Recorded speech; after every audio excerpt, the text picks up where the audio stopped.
Que a graça e a paz do Senhor Jesus seja sobre nós, amados irmãos, enquanto ouvimos sua preciosa palavra. Nessa noite eu vou pregar para vocês num texto. Eu tinha outro texto lá em casa à tarde, mas esse texto mexeu com o meu coração. Ele ia ser só citado no outro sermão.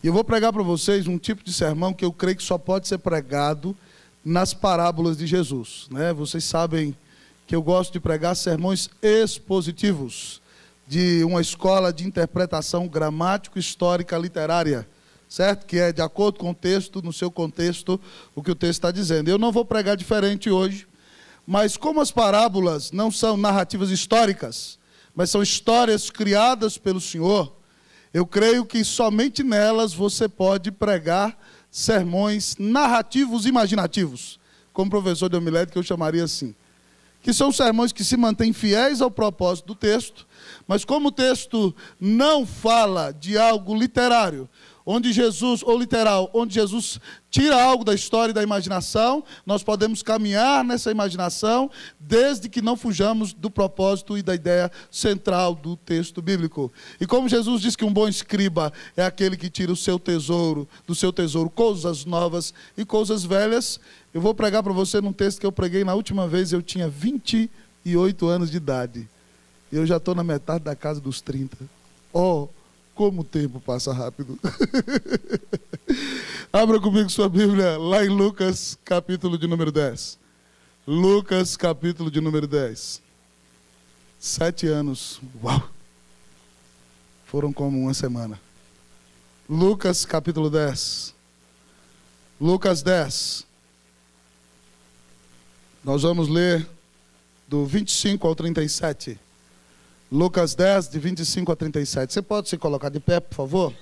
Lucas 10, de 25 a 37.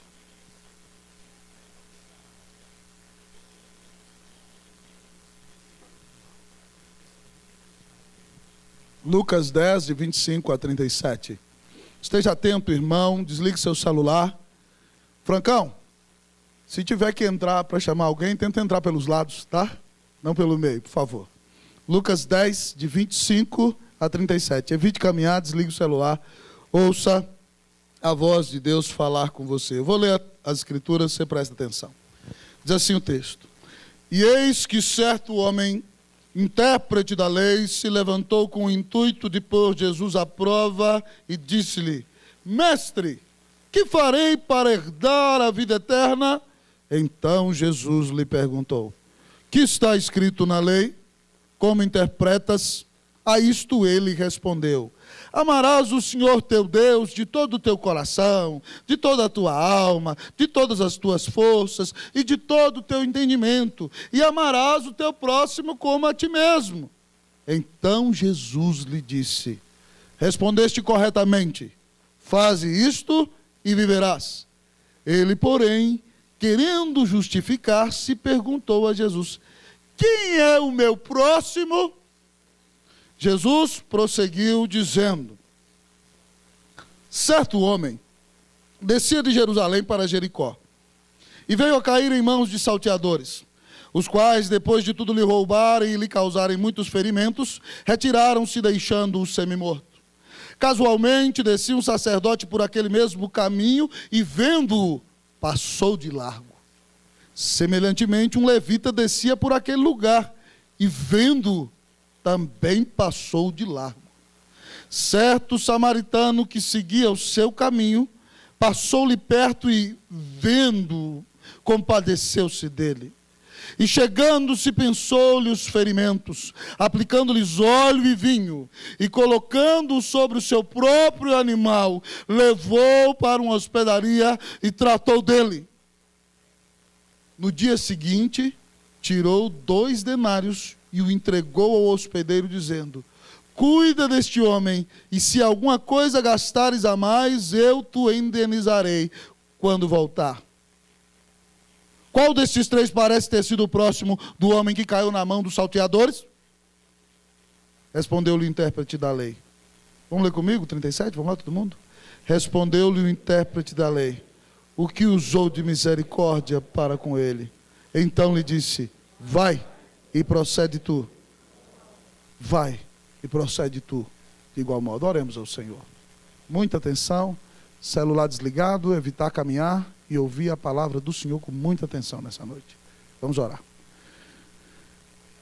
Pai do céu, nós te rendemos louvor e te damos glória, porque o Senhor nos olhou no caminho e mandou teu filho para nos buscar. Deus, eu não estou nesse púlpito porque tenho a justiça própria. Deus, esses irmãos não estão aqui porque são bons ou santinhos. Deus, nós somos pecadores, mas fomos redimidos pela graça do Cordeiro e confiamos única e exclusivamente em Jesus como nosso Redentor. Deus, estou aqui porque o Senhor nos tem constituído pregador da tua palavra, mas Deus faz algo tão bonito nessa noite, que Jesus apareça como ninguém nessa igreja, que Jesus apareça de uma forma maravilhosa nessa mensagem, e que o teu povo veja o Senhor Jesus sendo exaltado nessa noite. Que Cristo cresça, que o homem diminua. Exalta o nome do Senhor, aquece o nosso coração, alimenta a nossa alma e nos move, Senhor, do nosso egocentrismo, da nossa frieza, da nossa indiferença, da nossa maldade. Nos move em direção à tua glória, nos move em direção ao outro, porque o Senhor se moveu em direção a nós. Oh Deus, já percebemos a presença graciosa do Senhor nesse lugar. Fala o nosso coração e exalta o nome de Jesus, nós te pedimos. Amém, ó Deus. Poder sentar, amados irmãos.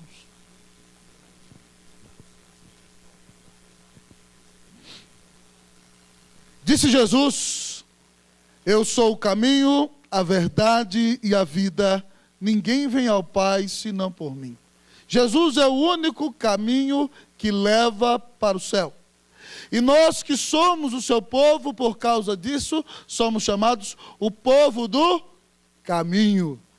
E porque somos o povo do caminho, nós estamos do céu a caminho da Jerusalém celestial.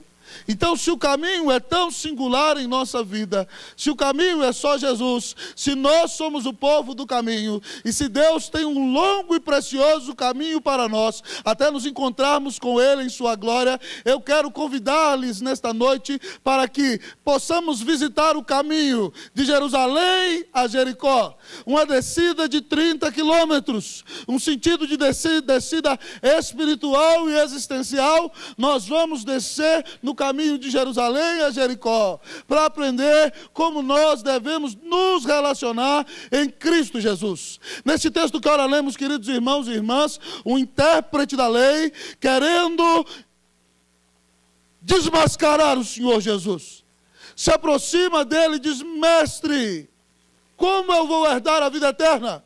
E o Senhor Jesus diz para ele: você não é o intérprete da lei? O que ela diz? Como você interpreta? E ele diz: amarás o Senhor teu Deus de todo o teu coração, de toda a tua alma, com toda a tua força, com todo o teu entendimento, e amarás ao teu próximo como a ti mesmo. Jesus falou: se você é tão sabidão, vai lá, vai fazer. Se você conseguir obedecer direitinho, você herda a vida eterna.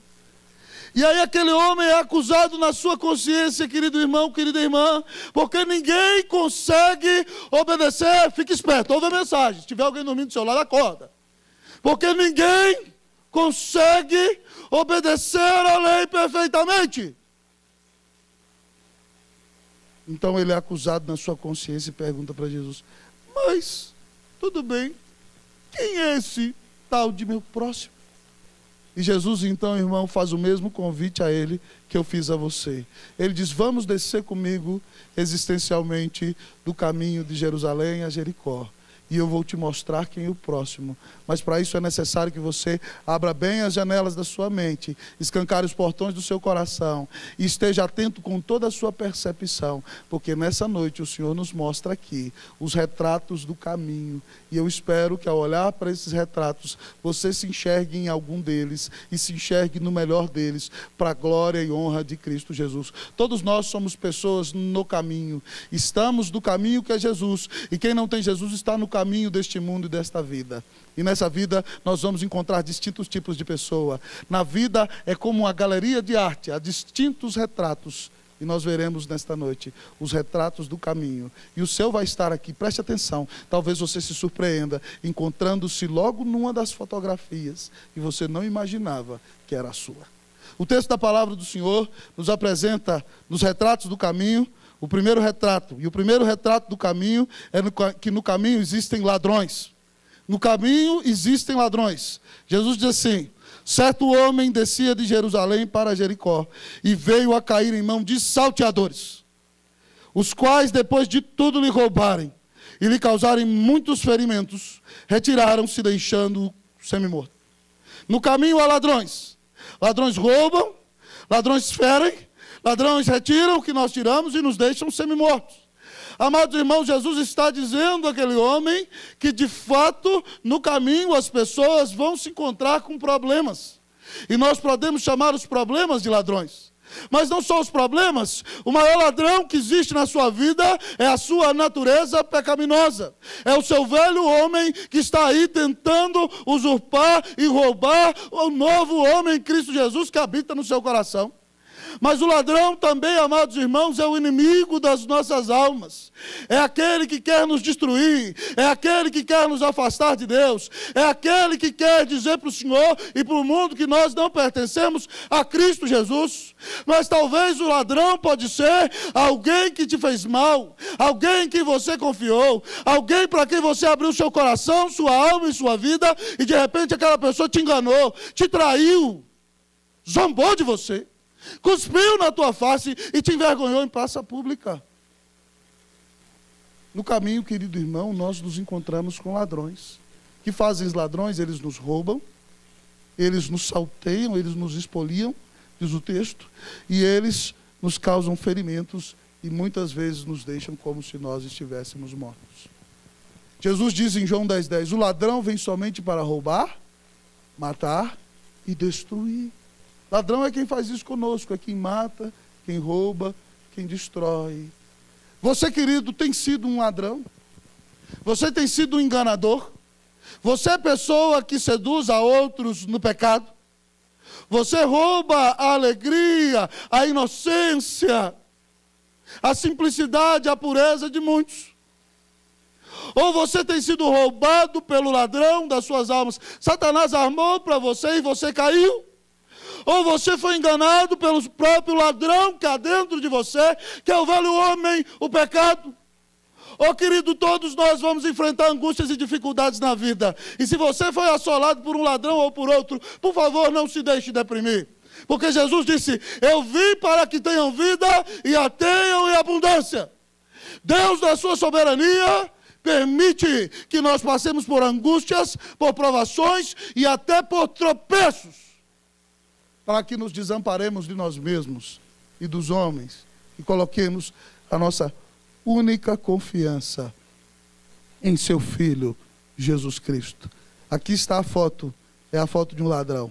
Será que é a sua foto? O homem continua perguntando para Jesus, quem é o meu próximo? Nós nos encontramos com ladrões. Mas o outro retrato do caminho, queridos irmãos e irmãs, nos mostra outro tipo de pessoa. E ele pergunta, quem é o meu próximo? Jesus, na sua história, usa como personagem os ladrões. Mas a segunda personagem de Jesus do texto são os feridos.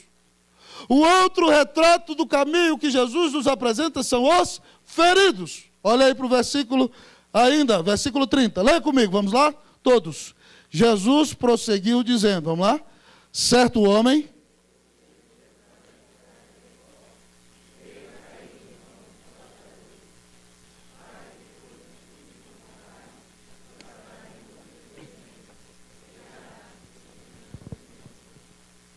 Este homem é uma vítima.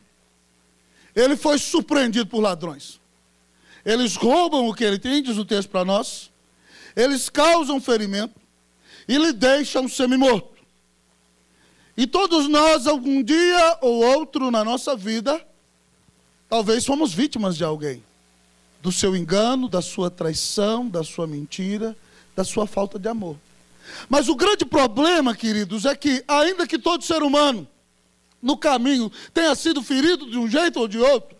A maioria daqueles que no caminho são feridos, em lugar de odiar a ferida, ao ver que foram feridos, eles a abrem ainda mais e talvez tomam uma faca, exploram a sua ferida e querem dizer para todos: vejam como eu fui ferido. E então, sendo ferido, ele diz: eu estou semi-morto. E ele vai e se fere mais ainda e diz: olha como ele me feriu. Olha como eu fui enganado. Olha como aquela pessoa me traiu. Olha como o pecado tropeçou, me levou ao tropeço, pobrezinho de mim. Olha como o diabo me enredou. Olha como Deus tirou aquilo que eu mais amava. Olha como eu sou um ferido. Ai, pobrezinho de mim. Ai, eu não sou ninguém. Ai, eu sou um patinho feio. Ai, ai, ai, ai, ai. Eu e você, irmãos, certo dia ou outro, já passamos por feridas e desengano. Mas o problema é alimentarmos em nós o espírito do ferido. O espírito da autocomiseração. Isso, amados irmãos, é terrível e pode nos levar à grande destruição. Certa feita, alguns anos atrás, eu ouvi a história de um homem, ouvi de um pastor de uma igreja, há muito tempo atrás, de que certo homem dizia que amava sua esposa, mas ela sofreu um acidente e caiu em grande enfermidade, na qual ela já não podia mais andar e não tinha sensibilidade sexual. Então ele cuidou dela 6 meses, 1 ano, 2 anos, e de repente então ele estava casado com aquela mulher, que ele prometeu no altar da igreja amá-la na alegria, na tristeza, na saúde, na doença, na enfermidade e na prosperidade. E agora ela está inativa, não se move, e além disso, não tem prazer no relacionamento sexual e não pode suprir a necessidade dele nesse aspecto. Então esse homem, irmãos, entra num processo de tanta autocomiseração e se sente pobrezinho e conversa com a sua mulher. E pede a ela permissão para encontrar alguém, porque ele não quer separar-se dela, ele a ama, mas ela não pode mais satisfazê-lo nas suas necessidades. Então a esposa também, com autocompaixão, permite que aquilo aconteça. E o homem se envolve com a moça que é enfermeira e atrás para dentro de casa, e ela vem morar dentro da casa deles, cuidando da mulher dele. Então ela se torna amante do marido e cuida da mulher. E aí de repente aquele homem é confrontado no seu pecado e ele diz: o que eu podia fazer? Deus permitiu que a minha mulher tivesse um terrível acidente e eu não podia ficar sem ter atividade sexual. A mulher diz: o que eu podia fazer? Eu não podia dar mais ao meu marido que ele tinha direito, então eu tinha que permitir-lhe. E a outra dizia: o que eu poderia fazer? Essa mulher precisando de ajuda, esse homem precisando de amor. O que eu poderia fazer? Veja bem, meu irmão, onde o espírito de autocomiseração pode levar você. Quando você aumenta a sua ferida, e quando você se diz mais pobrezinho do que é, e quando você não acredita que existe um soberano bom, que permitiu que você passasse por essa dificuldade, por essa angústia, a autocomiseração pode abrir uma cova para você. E você pode cair em pecado, pode cair em vergonha, pode cair em humilhação, pode cair debaixo da mão de Deus. Por favor, em nome de Jesus, se arrependa desse espírito de autocoitadismo que você tem, em nome de Jesus. Você não é pobrezinho. O Filho de Deus morreu na cruz por você. A sua vida custou a vida do eterno Filho de Deus. A espada do Deus eterno, a ira do Pai, caiu sobre o Filho para que você não sofresse no inferno. E apesar de pecador, você é amado, você é aceito, você é perdoado, você tem Jesus na vida e ninguém te arrebata das mãos do Senhor. Ainda que você passe por angústias, deixe o espírito de coitadismo do lado. Porque nunca ninguém te amou como o Senhor. E você tem a maior de todas as bênçãos, que é ter Jesus na vida. E ninguém pode tirar você das mãos dele. Se você seguir por essa linha de coitadismo, o que te espera não é bom. Segundo o retrato do caminho, nós nos encontramos com feridos. Talvez seja você hoje, com a sua ferida aberta, lambendo a sua ferida. E as bactérias da sua língua vão ajudando a sua ferida a aumentar. Porque você só sabe lamber a sua ferida e não confia na justiça de Jesus. Não confia na bondade e na soberania de Deus. No caminho, nós nos encontramos com feridos. Olhe no espelho. É você? Se é você, se arrependa desse espírito de autocompaixão nessa noite, porque você é amado. Jesus deu a vida na cruz por você. Mas nós continuamos no caminho. E olhando nessa galeria de arte, já vimos a foto dos ladrões, já vimos a foto dos feridos. E a pergunta do nosso amigo intérprete da lei continua: quem é o meu próximo? Será o ladrão? Será o ferido? O próximo retrato, olha ali bem para ele. Será você? Talvez seja você naquela foto. No caminho nós nos encontramos com outro retrato, que é o retrato dos indiferentes. O outro retrato do caminho é o retrato dos indiferentes. Olhe para a sua Bíblia. Versículo de número 31 e versículo de número 32. Eu vou ler o 31, vocês o 32. Casualmente, tem umas palavras na Bíblia que... Casualmente, descia um sacerdote por aquele mesmo caminho e vendo, passou de largo.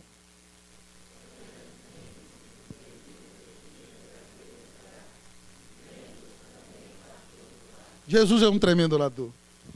Ele cria uma figura e diz, por acaso, imagina ele lá contando, por acaso, passou por ali um sacerdote.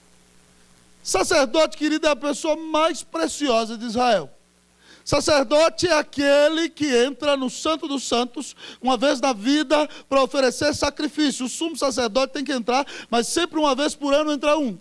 E ele entra ali, tem que estar purificado dos seus pecados e asperge o sangue de animais do propiciatório para que a ira de Deus se desvie do povo de Israel.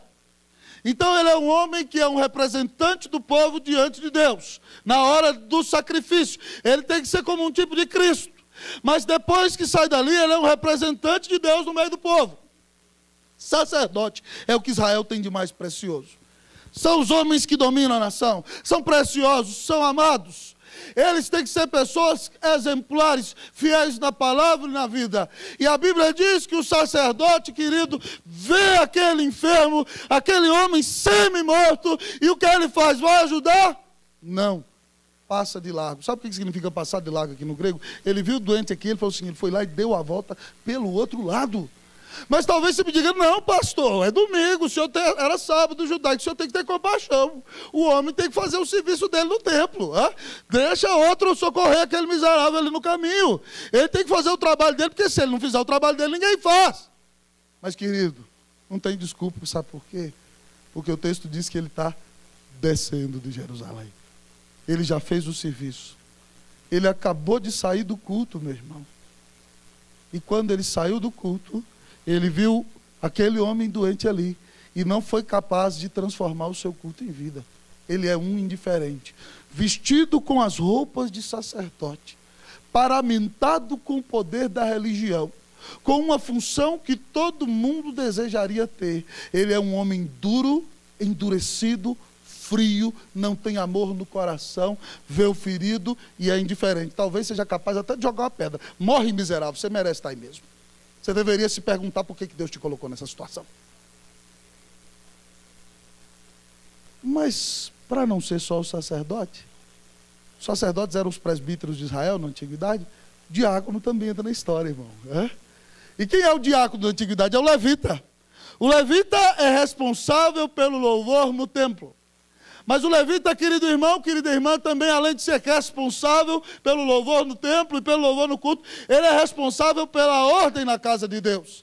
É ele que cuida da limpeza do templo, é ele que abre as portas, é ele que prepara o animal para o sacrifício, é ele que cuida do louvor, é ele que prepara tudo para que o sacerdote conduza tudo da melhor maneira possível para a glória de Deus. Era um homem de ação e de adoração, alguém tremendamente precioso. E você imagine, tudo bem, sacerdote é pregador, pregador não sabe fazer nada além de pregar. Mas diácono faz as coisas direitinho, então esse diácono vai ajudar. E aí Jesus contava a história, irmãos, e eu imagino a expectativa do povo. E agora, o que o levita está fazendo? Lá vem o levita, e eles imaginando ali. E aí quando vem o levita chegando, vendo-o, olhou para ele. Fica aí, miserável. Passou de largo, foi para o outro lado. Ordenado na igreja, com autoridade para ajudar, o oficial das boas obras, olha para o homem e é capaz de ser indiferente. Meu irmão, minha irmã, será você essa pessoa que só pensa em si mesmo? Olha aqui para o retrato, olha bem para a foto do indiferente. Olha para ela. Olha para a foto. Olha para o espelho. Será que é você? Será que você é essa pessoa que só pensa em si mesmo? Será que o seu Deus é o seu ventre? Será que você só vive para servir a si mesmo? Será que você é aquela pessoa que acha que é o centro do mundo? Será que você é a pessoa que acha que Deus tem que ser onipotente, mas não soberano? Porque se ele é onipotente, ele tem todo o poder. Mas se ele não é soberano, ele não faz o que ele quer, mas o que você quer. Ele vive em função de você. E se ele não faz o que você quer, então você fica chateado. E você é indiferente que pensa que Deus tem que só servir você e a sua vida não é útil para abençoar ninguém. Você não tem uma palavra de esperança para ninguém. Você não tem uma palavra de consolo para ninguém. Você não fala de Jesus para ninguém. Está na igreja há 500 anos. Mas não tem a capacidade de olhar para o perdido que está semi-morto na estrada da vida, caminhando para o inferno. Você tem a cura que é o Evangelho, mas você é indiferente. Você diz, ele merece para o inferno mesmo. Eu não vou falar de Jesus para ele. Será você o indiferente, meu irmão? Oh, meus irmãos, que Deus nos livre desse espírito de indiferença maligno em nome de Jesus. Porque isso talvez revele no coração que não temos amor. E talvez revele que ainda que pessoas sejam paramentadas com ofícios e autoridades, a falta de amor revela que elas não têm Jesus no coração. Que coisa mais triste. No caminho nós nos encontramos com os indiferentes. Será você um indiferente? Você se preocupa com a dor do outro? Você se preocupa com a alma alheia que está caminhando para o inferno ao seu lado? Você se preocupa, querido? Que Deus nos livre da indiferença em nome de Jesus, amém, irmãos? Para a glória de Jesus. Mas o Senhor continua a nos levar hoje nessa galeria de arte. E nós passamos pelos corredores e nos surpreendemos. Olhamos para os ladrões e quando vimos a figura dele, quase gritamos, ah, de medo. De repente, olhamos para o ferido, se lambendo nas suas feridas, e nós dizemos, pobrezinho, coitado dele. Depois da nossa figura, vimos os indiferentes, e o nosso coração ficou irado e chateado, dizendo, como eles podem ser assim?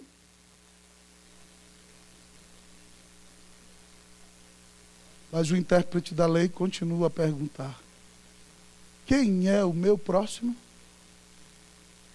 E o outro retrato do caminho, o qual nós vemos, é o retrato dos irmãos. No caminho nós nos encontramos com ladrões, no caminho nós nos encontramos com feridos, no caminho nós nos encontramos com indiferentes, mas no caminho nós nos encontramos com irmãos. Leamos, amados irmãos, o versículo de número 33 até o versículo de número 35. Eu vou ler o 33, vocês o 34 e nós todos o 35. Diz assim a palavra do Senhor.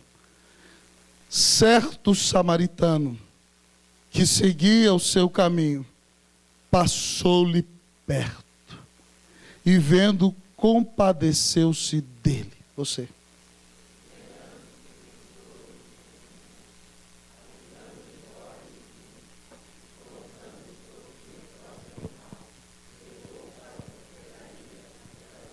Todos o 35.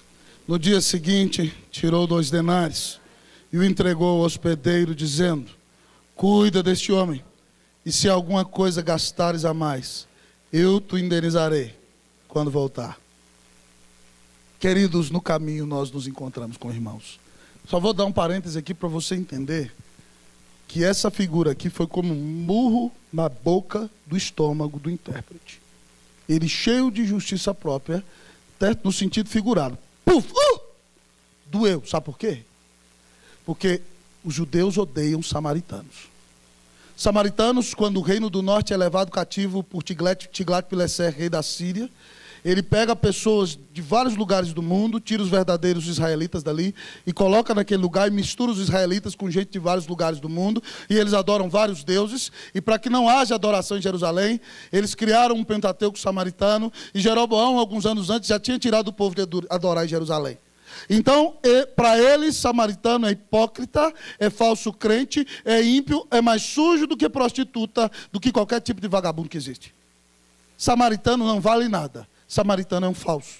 E Jesus pega o samaritano na história e fala o seguinte: o sacerdote, imagine, o herói de Israel, o levita, o servo de Israel, agora o proscrito dos proscritos, o miserável dos miseráveis, o impuro dos impuros, olhou para aquele pobre homem no caminho, vendo-o, todo mundo viu, irmão, se aproximou dele, foi para perto, e aí Jesus disse que ele se compadeceu. Compadecer, querido, significa literalmente ser movido no íntimo. É aquela palavra, é quando o seu estômago mexe. É quando você sente um frio na barriga. A ideia é essa. Compadeceu é sofrer com a dor do outro. Ele sentiu compaixão. O estômago dele revirou. Teve um frio na barriga. É como quando a Bíblia diz que Jesus se comoveu em suas entranhas. No mais íntimo do seu ser. Aquele homem foi movido. E quando se compadeceu, o texto diz que ele chegou e pensou-lhe os ferimentos. Pensou os ferimentos, ele ficou pensando, meu Deus, como é que vai dar esse ferimento? Não é isso não, irmão. Será que vai ter cura esse ferimento? Não, pensou é o seguinte. Diz o texto que ele colocou óleo e vinho, certo? Naqueles dias se usa óleo e vinho nas feridas para curar. E depois pensar é literalmente atar o ferimento. E não só depois de ter compaixão e cuidar, aquele homem coloca aquela pessoa sobre o seu animal, e diz o texto bíblico que ele o leva à hospedaria e tira 2 denários, 2 moedas, e diz ao hospedeiro, cuida desse homem, e se alguma coisa gastares a mais, eu te indenizarei quando eu voltar. Preste atenção, ele tem compaixão. Segundo lugar, ele cuida, e ele é capaz de investir dos seus próprios bens e recursos para cuidar do outro, para amar o outro, para buscar a restauração do outro. Ele se aproxima, ele se compadece, ele cuida e ele investe. Bota a mão no bolso e paga a conta e diz, se for além, eu volto aqui e pago depois. No caminho, irmãos, nós não nos encontramos só com gente que nos odeia, gente que fala mal de nós, gente que nos execra, gente que não nos ama. Talvez você está desesperado, falando, nesse mundo ninguém presta, pastor. Eu só tenho contato com gente podre. No trabalho é gente ruim, na rua é gente ruim, e por mais que o senhor não goste, na igreja eu encontro cada tipo de pessoa, pastor. Mas, meu irmão, não perca a esperança não, sabe por quê? Porque a Bíblia diz, você que está na galeria aí também, essa mensagem é para você. A Bíblia diz que no caminho nós nos encontramos com irmãos. E irmãos, ao olharem a nossa dor, se aproximam de nós. Irmãos se compadecem, sentem a nossa dor na alma. Irmãos cuidam de nós. Irmãos dão dos seus próprios recursos para nos ajudar e nos restaurar. E eu ouvi Tim Keller, pastor da Igreja Presbiteriana do Redentor em Nova York, falar do grande samaritano. O maior de todos os samaritanos foi aquele que desceu da glória, nos viu jogados no caminho, nos viu enlameados no nosso pecado, nos viu nojentos, perdidos, sujos, miseráveis, e ele desceu da glória e se aproximou. Ele sentiu a nossa dor, ele chorou por nós, ele se aproximou e cuidou de nós. Ele não pagou com dinheiro do seu bolso, mas com a sua própria vida. Foi cravado na cruz do Calvário para pagar o preço da tua restauração e da minha. Jesus é aquele que está no lugar do samaritano. Ele é o nosso grande irmão que desceu da glória e deu a vida na cruz do Calvário por mim e por você. Não adianta se enganar. Você se acha bom, mas você mentiu. Deus sabe, você enganou. Você roubou lá no seu trabalho. Você ainda que não adulterou fisicamente, mas nos seus olhos desejou outra pessoa que não era seu cônjuge. Você adulterou. E não adianta você tentar mentir, enganar, você é pecador, você falou mal, você disse palavras feias, e a Bíblia diz que por causa do seu pecado, Deus tem que te lançar no inferno. Se alguém não pagar no seu lugar, se alguém não te amar, se alguém perfeito não resolver pagar por você, sentir a tua dor, cuidar e morrer no seu lugar, você está eternamente perdido. Mas a Bíblia diz que Deus amou ao mundo de tal maneira que deu o seu Filho unigênito, para que todo aquele que nele crê não pereça, mas tenha vida eterna. Meu amigo, você é pecador e talvez está enlameado, ferido pelo seu pecado no caminho. Nessa noite, clame o perdão do Senhor. Se arrependa dos seus pecados, entenda, Jesus, quem é o Senhor que se compadeceu de mim, que veio ao meu encontro, que cuida de mim, e que paga com a sua própria vida na cruz do Calvário, para que eu seja restaurado, perdoado, para que eu não vá para o inferno, para que eu seja amigo de Deus, para que tudo na minha vida seja restaurado, para que o meu relacionamento com Deus seja restaurado, para que o meu relacionamento com a minha família seja restaurado, para que o meu relacionamento com o mundo, com essa vida, seja restaurado. Cristo morreu na cruz por você. Nunca ninguém te amou como o Senhor. Como é que você é indiferente para com Ele? Como é que você não se humilha, não cai hoje dizendo, Jesus, perdoa os meus pecados? Que amor é esse? Como é que você nessa noite vai ter coragem de sair desse lugar, dizendo, vou continuar vivendo do mesmo jeito? Querido, o seu preço já foi pago na cruz do Calvário. O grande samaritano morreu por você. E a única coisa que Ele exige hoje é que você se arrependa dos seus pecados e creia nele como seu único Senhor e Salvador, como único mediador entre Deus e os homens, e diga, Jesus, eis-me aqui, minha vida é tua, eu te pertenço, porque tu me compraste na cruz do Calvário. Pare de viver para você, querido. Pare de se enlamear no seu pecado. Pare de viver ferido nesse mundo miserável e renda-se hoje, pelo poder do Espírito Santo e do Evangelho, aquele que morreu na cruz para te salvar. Cristo é o grande amigo. No final da história, o homem pergunta, Jesus vira para ele e fala, qual dos três foi o próximo deste homem? Ele diz para Jesus, o que usou de misericórdia para com ele. Jesus diz para ele, vai tu e faz o mesmo. Olhemos para os retratos do caminho. Olhe para a foto, olha bem. A foto do ladrão é a sua. Você roubou, mentiu, enganou, vai pedir perdão em nome de Jesus. Mas olha para essa segunda foto, ferido. Olha, é você. Então deixa essa autocomiseração miserável. Para de ser o dodói e corre para os braços de Cristo Jesus. Mas talvez você olhou bem para a foto e viu. É, pastor, eu sou indiferente. Tiraram uma foto minha sem eu ver e botaram na galeria. Mas a partir de hoje, você, porque Cristo, o grande samaritano, deu a vida na cruz por você, pode ir e fazer o mesmo. Você pode deixar de ser ladrão, ferido, indiferente, para ser irmão. Porque Cristo Jesus, o nosso irmão mais velho, deu a sua vida na cruz do Calvário, por amor de nós. Que você pare de viver para si mesmo. Que você pare de buscar a glória própria. Que você entenda que foi amado e já não pertence mais a si mesmo.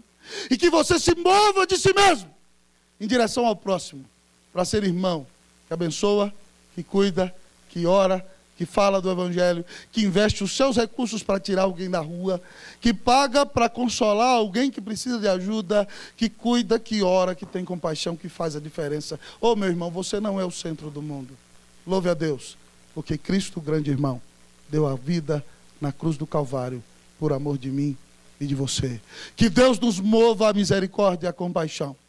Que nós saiamos de nós mesmos.